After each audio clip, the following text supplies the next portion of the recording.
Guys ಎಲ್ರಿಗೂ ನಮಸ್ಕಾರ. ನನ್ನ ಹೆಸರು ಬಾನು ಅಂತ ಹೇಳ್ಬಿಟ್ಟು ಇದು ಓರಿಫ್ಲೇಮ್ ಕ್ಯಾಟ್ಲಾಗು. ನೆಕ್ಸ್ಟ್ ಮಂತ್ ಇದು ಬ್ಯಾಕ್ ಸೈಡ್ ಕವರ್ ಪೇಜು. ಅದೇ ರೀತಿ ನನ್ನ ಚಾನಲ್ ಇನ್ನೂ ಯಾರು ಸಬ್ಸ್ಕ್ರೈಬ್ ಮಾಡಿ ಲೈಕ್ ಮಾಡ್ತಿಲ್ಲ, ದಯವಿಟ್ಟು ಲೈಕ್ ಮಾಡಿ, ಶೇರ್ ಮಾಡಿ, ಅದೇ ರೀತಿ ಸಪೋರ್ಟ್ ಮಾಡಿ. ಮೇ ತಿಂಗಳಲ್ಲೂ ಒಳ್ಳೊಳ್ಳೆ ಆಫರ್ಸ್ ಇದೆ. ಕ್ಯಾಟ್ಲಾಗ್ ನೋಡ್ತಾ ಇರ್ಬೋದು ನೀವು.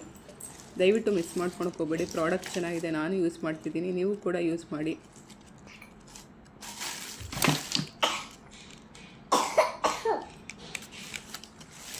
ನಿಮಗೇನೇ ಡೌಟ್ ಇದ್ದರೂ ನನ್ನ ಇನ್ಸ್ಟಾಗ್ರಾಮಲ್ಲಿ ಫಾಲೋ ಮಾಡಿ. ಇದು ಮೇ ತಿಂಗಳು ಕ್ಯಾಟ್ಲಾಗು. ಅದೇ ಥರ ಹ್ಯಾಪಿನೆಸ್ ಯುವರ್ ವೇ ಓರಿಫ್ಲೇಮ್. ಇದರಲ್ಲಿ ಏನೇನು ಪ್ರಾಡಕ್ಟ್ ಬಂದಿದೆ ನೋಡೋಣ. ಇದು ಫೇಸ್ ಪೌಡರ್, ಕಾಂಪ್ಯಾಕ್ಟ್ ಪೌಡರ್ ಅಂತಾರೆ. ಇದು ಸೀರಮ್ ಮಾಸ್ಕ್ ಆ್ಯಂಡ್ ಕವರು. ಇದು ಬ್ಯಾಕ್ ಸೈಡ್. ಅದೇ ರೀತಿ ಇದು ನೈಲ್ ಪಾಲಿಶ್. ಇವತ್ತು ಲಾಸ್ಟ್ ಆಗುತ್ತೆ ನೈಲ್ ಪಾಲಿಶಿಂದು. ಇದು 175 ಇರೋದು. ಬೈ 2 ತೊಗೊಂಡ್ರೆ ಈಚ್ 140 ರುಪೀಸ್ ಆಗುತ್ತೆ. ನಾನು ಯೂಸ್ ಮಾಡ್ತಿದ್ದೀನಿ ನೈಲ್ ಪಾಲಿಶ್. ನೀವು ಕೂಡ ಮಿಸ್ ಮಾಡ್ಕೊಬೇಡಿ, ಚೆನ್ನಾಗಿದೆ. ನಮ್ಮ ಫೇವ್ರೆಟ್ ಪ್ರಾಡಕ್ಟು ಕೂಡ. ಪ್ಲೀಸ್ ಲೈಕ್ ಮಾಡಿ, ಶೇರ್ ಮಾಡಿ, ಸಬ್ಸ್ಕ್ರೈಬ್ ಮಾಡಿ. ಅದೇ ರೀತಿ ಲಿಪ್ಸ್ಟಿಕ್ಕು ಇದು ಕೋಡ್ ನೋಡಿರು OS 46602.